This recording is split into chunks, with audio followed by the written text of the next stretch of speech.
Let's start with a word. One small, seemingly harmless word that has done more damage to sensitive, deeply feeling people than almost any insult ever could. The word is just. I'm just an empath. You've said it.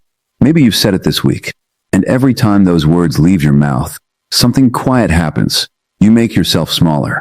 You hand your power back before anyone even asks for it. And the tragic part? You don't even notice you're doing it. Now, where does that come from? Because human beings don't diminish themselves randomly. Dr. Gabor has spent decades showing us that the ways we shrink, the ways we disconnect from our own value, are almost never accidental. They are learned. They are adaptive. At some point in your life, probably early, probably in a home or a classroom or a relationship where being too sensitive was treated as a problem to be managed, you figured out that the safest thing to do with your emotional depth was to apologize for it, to preemptively minimize it before someone else could use it against you. The word just became a kind of armor, a disclaimer, a way of saying, don't worry, I know I'm a lot. I'll make myself easier to digest. But here's what I need you to understand. Empathy is not a personality quirk. It is not a temperament trait you were accidentally handed, like being left-handed or having a sensitive stomach. Empathy, at its core, is a neurological and psychological capacity for attunement, the ability to read emotional states, to sense what is unspoken, to track the interior lives of the people around you with a kind of precision that most people simply do not have access to. Researchers studying mirror neurons, social cognition, and interpersonal neurobiology have found that highly empathic individuals process social information differently, more deeply, more completely. You are not more emotional than other people. You are more accurate about emotion than other people. That is a distinction worth sitting with. And yet, we live in a culture that has consistently misread this capacity. We have framed empathy as softness, as vulnerability, as a liability in rooms that reward dominance and detachment. We gave it to women and then used it to exclude them from power. We pathologized it in men and called it weakness. We told children who felt everything that they were too sensitive for their own good, as if the problem was the feeling and not the environment that couldn't hold it. Generation after generation, we took one of the most sophisticated forms of human intelligence and buried it under shame. So when you say just an empath, you are not being humble. You are being historically conditioned. You are repeating a story that was written for you by people who either didn't understand what you were carrying or who understood it perfectly and found it threatening. This is where we begin, not with a technique, not with a framework, but with a fundamental act of reclassification. Empathy is not your soft spot. It is your most sophisticated intelligence. And the moment you stop treating it like an apology and start treating it like a faculty, something to be trained, directed, and deployed with intention, everything changes. You change because the world doesn't need more people who feel deeply and do nothing with it. The world needs people who feel deeply and know exactly what to do next. So now you've stopped apologizing for what you are. Good. But here's where it gets harder and more honest. Because there is a version of empathy that isn't a superpower. There is a version that quietly destroys you. And if we don't talk about it directly, everything else I'm going to say today will be built on sand. This is the version most empaths are actually living in right now. And it doesn't look like strength. It looks like exhaustion. It looks like resentment you can't explain. It looks like lying awake at 2 a.m. carrying someone else's pain as if it were your own unpaid debt. This is what unowned empathy does. And it is dangerous, but not in the good way. Here's what's actually happening psychologically when you move through the world as an unexamined empath. You enter a room and your nervous system immediately begins scanning, not consciously, but automatically, for emotional data. Who is tense? Who is hurting? Where is the conflict hiding beneath the surface? And because your attunement is so finely calibrated, you pick up everything. You feel the weight of your colleague's anxiety. You absorb your partner's unspoken grief. You sit across from someone in a difficult conversation, and somewhere in your body, you begin to carry what they are feeling. You think this is connection, and in part, it is. But when there is no boundary between their emotional world and yours, that isn't empathy anymore. That is enmeshment. And enmeshment, as any trauma-informed clinician will tell you, is not love. It is a loss of self. Mate writes about this with extraordinary precision. The way that people who grow up in emotionally unpredictable environments learn to outsource their sense of safety to other people's moods. You became so skilled at reading the room because at some point, reading the room kept you safe. Your empathy didn't emerge in a vacuum. For many of you, it was forged in environments where emotional attunement wasn't a gift, it was a survival strategy. You learned to feel what others were feeling before they could express it, because anticipating someone's emotional state gave you a moment, just a moment, to prepare, to adapt, to protect yourself. That adaptation was brilliant. It kept you intact when your environment could not. But the problem with survival strategies is that they don't automatically retire when the threat is gone. You carry them forward into adulthood, into relationships, into workplaces, and you keep absorbing, keep scanning, keep taking on, long after the original danger has passed. What once protected you is now the very thing exhausting you. And this is the critical distinction that most conversations about empathy never make. There is a profound difference between feeling with someone and being consumed by them. One is an act of conscious presence. The other is an unconscious dissolution of self. One leaves you energized by connection. The other leaves you depleted, resentful, and quietly wondering why you always end up holding everyone else's weight while yours goes unwitnessed. Owning your empathy means doing the difficult, deeply human work of learning where you end and someone else begins. It means developing the capacity to witness pain without adopting it as your own. It means choosing to be present, fully, powerfully present, without disappearing into the experience of another person. Because here's the truth that most empaths need to hear. You cannot pour from a self that no longer exists. So we've established what empathy is not. It is not an apology, and it is not a sponge. But now I want to talk about what it actually is, in its fullest, most activated form. Because I think most people, even those who identify deeply as empaths, have been operating with a profoundly undersized understanding of what they are actually capable of. We have, as a culture, made the mistake of filing empathy under feelings. We put it in the same drawer as sensitivity, emotionality, tenderness, all valuable, all real, but all fundamentally passive in how we've framed them. And that framing has cost us enormously. Because empathy, true empathy at its most sophisticated, is not a feeling. It is a faculty. It is a form of intelligence, as structured, as trainable, and as strategically powerful as analytical reasoning or critical thinking. The difference is that it operates in a domain most institutions have never taught us to take seriously, the interior landscape of human experience. Think about what you are actually doing when your empathy is functioning at a high level. You are reading micro-expressions that most people miss entirely. You are tracking the gap between what someone says and what their body is communicating. You are sensing the shift in energy when someone walks into a room, the invisible tension, the unspoken need, the grief being held just below the surface of a composed face. You are processing layers of interpersonal data simultaneously, in real time, and drawing accurate conclusions about the emotional reality of the people around you. Now tell me, does that sound passive to you? Does that sound like something you should be apologizing for? Neuroscientist and researcher Dr. Daniel Siegel describes this capacity as mindsight, the ability to perceive the inner world of another person with clarity and depth.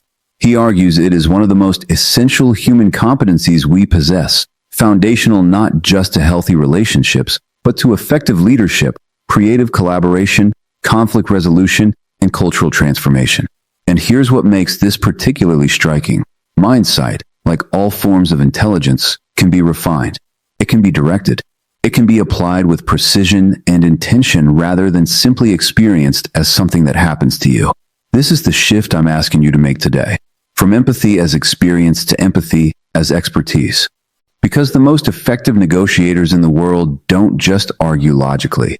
They read the emotional undercurrent of a conversation and know exactly when to press and when to pause. The most transformative leaders don't just cast vision. They attune to the unspoken fears and unmet needs of their teams and meet people where they actually are, not where they're supposed to be. The therapists, the educators, the social architects who change lives, they are not simply kind. They are precise. Their empathy is a surgical instrument, not a wound. And you have that instrument. You have always had it.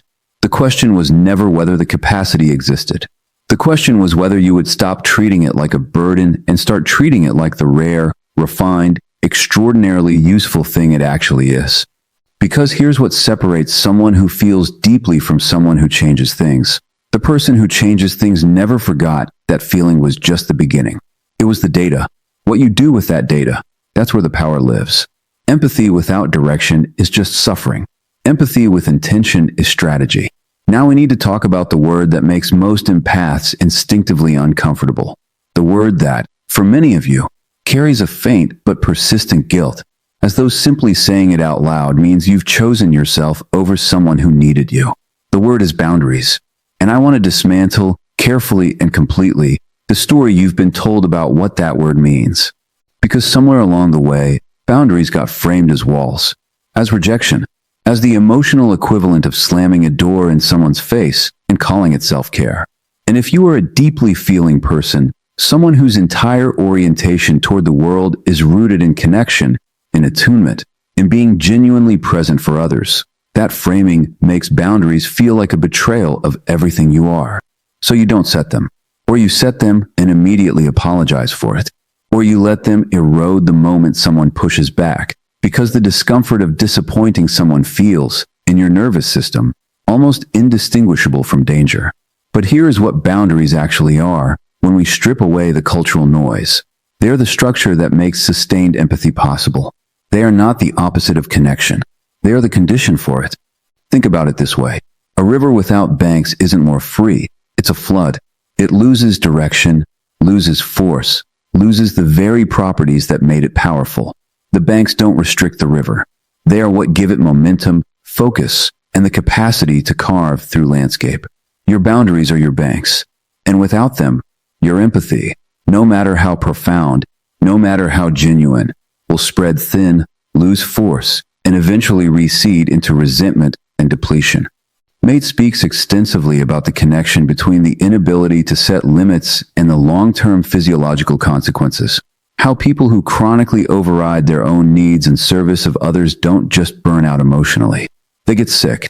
The body, he argues, keeps score of every moment we betray ourselves in order to keep the peace. Every time you absorb what you should have deflected.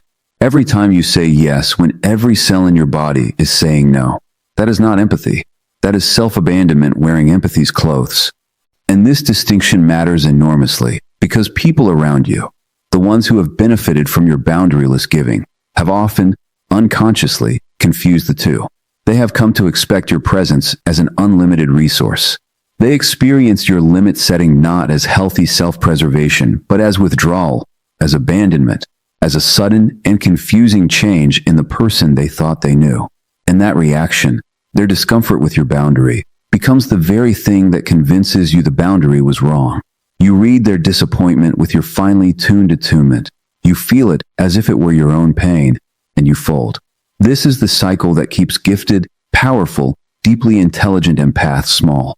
Not cruelty, not failure, just a nervous system that was never taught the difference between someone else's discomfort and your own wrongdoing. So here is the reframe I want you to carry out of this room. Boundaries are not where your empathy ends. They are where your empathy becomes sustainable. They are the mechanism by which you transform a beautiful, exhausting gift into a durable, precise, life-changing practice. The moment you stop apologizing for your limits is the moment your empathy stops being a liability and starts being a force. A boundary isn't a wall between you and the world. It's the foundation you stand on to meet it. So you've reclaimed the label. You've done the work of understanding where your empathy ends and someone else's emotional world begins. You've accepted that boundaries are not betrayal, but architecture. And you've begun to see your capacity for attunement not as a sensitivity to manage, but as an intelligence to deploy. All of that is real progress. Profound progress, actually. But there is one more shift that separates the empath who has done the inner work from the one who has truly become dangerous, in the best possible sense of that word. And it is the shift from being reactive to being intentional. Here is what reactive empathy looks like in practice.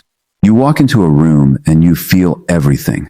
The tension in the air, the unspoken conflict between two colleagues, the anxiety someone is working very hard to conceal behind professionalism, the sadness sitting quietly at the edge of someone's smile. And because you feel it so immediately, so viscerally, you respond to it. You move toward the pain. You adjust your behavior. You reshape yourself around the emotional reality of the environment before you've even taken a breath and asked yourself a single conscious question. The room sets the terms. You follow. This is not mastery. This is gifted reactivity. And there is a ceiling to what reactivity can accomplish, no matter how sophisticated the underlying capacity. Intentional empathy operates from an entirely different orientation. It begins not with the room, but with you, with a conscious, grounded awareness of your own internal state before you engage with anyone else's. This is what the contemplative traditions have always understood, what modern neuroscience is now confirming with increasing clarity. The regulated nervous system is not a luxury. It is the prerequisite for everything else. You cannot read a room accurately when you are dysregulated. You cannot make clear, empathically intelligent decisions when your own unprocessed emotional material is flooding the channel. Self-awareness, in this context, is not navel-gazing. It is professional preparation. Mate and others working at the intersection of trauma and neuroscience consistently point to this truth, that our capacity to be present for others is in direct proportion to our willingness to be present with ourselves first. The empath who has done their own work, who knows their triggers, who has mapped the terrain of their own interior landscape, doesn't just feel more accurately, they act more effectively. They can choose, in real time, whether to lean in or step back. They can decide which emotional data is relevant to the moment and which belongs to an older story. They can be moved without being swept away. This is the art of what we might call deliberate attunement, the conscious, skilled deployment of emotional intelligence toward a specific, constructive outcome. It is the difference between a musician who feels the music deeply and one who feels it deeply and has trained their hands to express it with precision. Feeling alone is not enough. Technique transforms feeling into impact. And this matters because the world is full of genuinely sensitive people who spend their entire lives being tossed around by the emotional weather of their environments, responding, absorbing, recovering, repeating, never quite stepping into the authorship that their intelligence actually makes possible. The move from reactive to intentional is not a suppression of your empathic nature. It is the full maturation of it. You were never meant to simply survive the emotional weight of the world around you. You were built to navigate it. And that requires a hand on the wheel, not just an open heart. We have traveled a long road together in this conversation. And I want to take a moment to acknowledge what that journey has actually looked like, because it mirrors, almost exactly, the journey every empath must take to fully step into what they are capable of. We began with a word, just, and we dismantled it. We looked honestly at the wreckage that unowned empathy leaves behind. We reframed attunement as intelligence, established boundaries as architecture, and named intentionality as the mark of true mastery. And now we arrive at the final point, the one that all the others were quietly building toward. What do you actually do with all of this? What happens when the empath who has done the work walks into a room? I'll tell you what happens. The room changes. Not metaphorically, not as a pleasant idea. Literally, neurologically, interpersonally, the room changes. Because human beings are not isolated units processing their environments independently. We are profoundly, inescapably relational creatures, and our nervous systems are in constant, mostly unconscious conversation with the nervous systems around us. This is the science of co-regulation, the documented phenomenon by which one person's regulated, grounded, attuned presence has a measurable calming effect on the physiological states of people nearby.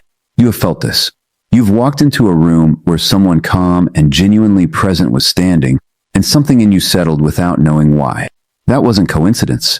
That was biology. And here is the staggering implication of that science for everyone in this room. You are capable of being that person. The empath who has done the inner work, who has claimed their intelligence, established their boundaries, and learned to move with intention rather than reaction. That person doesn't just participate in the emotional ecosystem of a room. They regulate it. They shift the culture of a conversation, a team, an organization, simply by virtue of how they show up. This is not soft power. This is perhaps the most direct, most immediate form of influence that exists between human beings. Think about the institutions that are failing right now. The workplace is fractured by disconnection, the communities paralyzed by distrust, the leadership structures that produce results but destroy the people inside them. What is missing in almost every one of those environments is not more strategy, not more productivity frameworks, not more data. What is missing is the capacity to see people, to genuinely, skillfully, and consistently attune to the human beings inside the system and respond to what they actually need. That capacity, that is yours. That is precisely what you have been carrying and minimizing your entire life. This is why the word dangerous is exactly right. Because a fully activated empath, one who has moved from apology to agency, from reactivity to intention, from self-abandonment to grounded presence, that person is genuinely threatening to every system, every dynamic, every relationship structure that depends on people staying small, staying numb, staying disconnected from one another. You cannot manipulate someone who reads the room better than you do. You cannot gaslight someone who has done the deep work of knowing their own interior landscape. You cannot maintain a culture of dysfunction when someone in the room keeps gently, persistently, skillfully naming what is actually happening. That is your gift. That is your responsibility. And it is long past time you stopped walking into rooms like a guest and started walking in like someone who knows they were built for exactly this. You were never just an empath. You were always the person the room was waiting for.